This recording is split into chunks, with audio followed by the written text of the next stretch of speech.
السلام علیکم۔ علم کی شمع میں آج میں آپ کے لیے ایک بہت ہی اچھی ویڈیو لے کر حاضر ہوئی ہوں، جس میں آپ کو یہ بتایا جائے گا کہ ایک بلی جس کو آسانی سے پتہ چل گیا کہ یہ کتاب قرآن شریف ہے، اور کس طرح سے اس نے اس کتاب کے ساتھ جو ہے وہ ذرا سا بھی کوئی غلط سلوک نہیں کیا، اور نہ ہی وہ اس کتاب کے اوپر چڑھی، نہ ہی اس نے اس کتاب کی کوئی بے حرمتی کی، بلکہ سائڈوں سے گزر کر وہ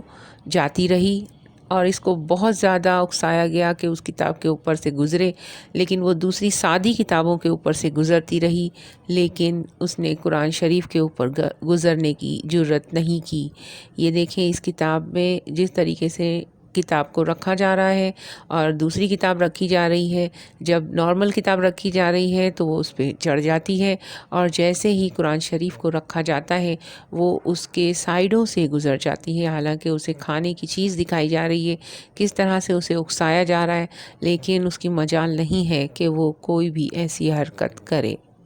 اللہ پاک ہر چیز پر قادر ہے، بے شک یہ اللہ ہی کی قدرت ہے کہ اس نے جانوروں میں بھی اتنی سمجھ دی ہے کہ وہ کسی بھی ایسی حرکت کے متمنا نہ ہو کہ جس سے قرآن شریف کی بے حرمتی ہو۔ سورہ حج کی آیت نمبر 73 میں اللہ پاک فرماتا ہے،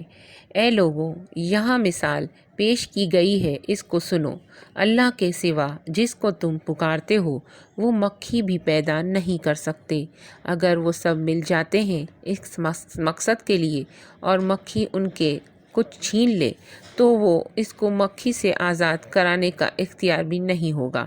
وہ ضعیف ہیں وہ لوگ جو درخواست دیتے ہیں۔ جب وہ چونٹیوں کی ایک وادی میں پہنچے تو چونٹیوں میں سے ایک نے کہا، اے چونٹیوں، اپنی بستی میں چلے جائیں،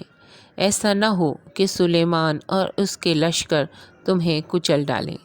یہ سورہ نمل کی آیت 18 میں لکھا ہوا ہے۔